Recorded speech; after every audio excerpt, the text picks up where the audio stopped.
on the good side of things, Tony Khan did speak with Sports Illustrated this week, and he addressed Ring of Honor. He said, we have great news soon about Ring of Honor weekly shows. The success of Death Before Dishonor on pay-per-views has ensured there will be more Ring of Honor pay-per-views.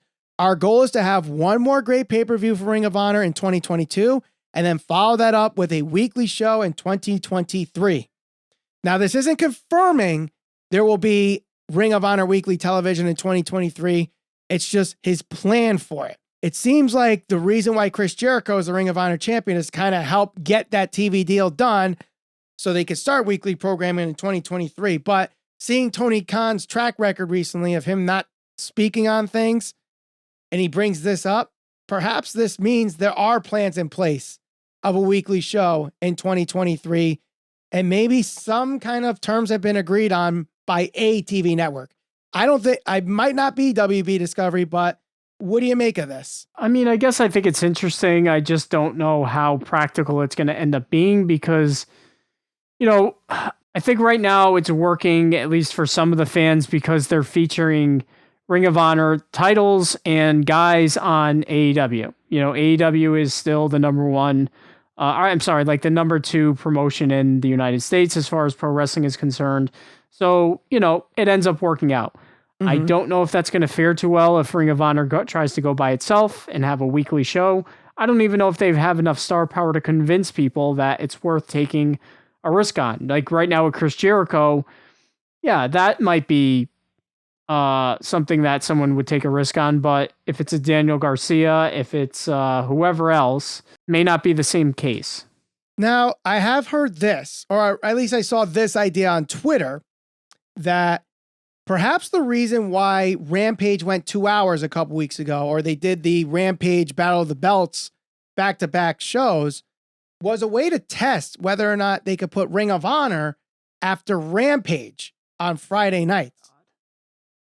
And judging by your reaction, you don't think that's a good idea. Who's going to stay up to watch that? You don't need to stay up to watch it. We have a DVR. And I bet you even with Ring of Honor doing that show at 11 o'clock at night, we'll probably do better ratings than what normally would be on that Friday 11 o'clock slot anyway. So I think it's not a bad idea because when you think about it, where else are you going to put Ring of Honor television? Unless Tony Khan has a deal with another network. But if he has a deal with another network, why not try to move Rampage somewhere else and maybe put Ring of Honor in the Rampage slot? Maybe Tony Khan should just focus on making AEW the best product that it can be. I mean, honestly, on a week-to-week basis, they're trying to do this thing with Chris Jericho wrestling former Ring of Honor champions. And I mean, yes, I could see why people could get frustrated because they're bringing on all these Ring of Honor guys when you have all these AEW guys not getting TV time. But you have to kind of show what Ring of Honor can offer on a national TV basis. What better way to do that with Chris Jericho going after all these former Ring of Honor champions who are probably going to be part of Ring of Honor weekly when that show happens. So you would figure Dalton Castle and the boys are going to be part of Ring of Honor when they have weekly shows. Jay Lethal will probably be part of that. I would think FTR will be part of Ring of Honor if they're still the tag team champions. And anybody else that are former Ring of Honor champions that Chris Jericho challenges, I guarantee you are going to do that to kind of showcase them on a national TV level to try to get them a little bit more boost for their TV deal. Now, it does hurt AEW, I think, in their short-term goals, but long-term, I don't think it really affects them much. Especially now that we know that Chris Jericho has renewed his AEW contract, and similar to what we saw with Jon Moxley's contract, he also will be getting, extra responsibilities and is now serving as a producer and creative advisor in addition to continuing as a mentor to young talent with this new contract.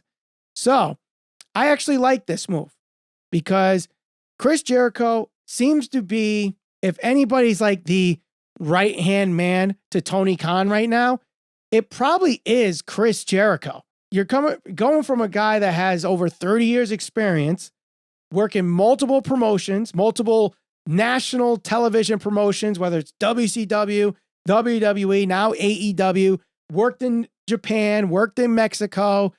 He's seen wrestling from every angle. What better way to get this guy, Tony Khan, help by giving Chris Jericho a producer role? I think this is a great re-signing and just helps with that, what we've seen as the leadership since the all-out scrum with Moxley, Jericho, and you would think Danielson's next. Yeah, I think definitely this is smart by Tony Khan. I mean, when you look at the climate just of pro wrestling right now, these are his big names. These are the guys that he's got to try to build the brand around. He signed Moxley to an extension. Moxley's going to be working with some of the younger guys. Jericho, who's been in wrestling forever, done just about everything you can do and always trying to reinvent himself.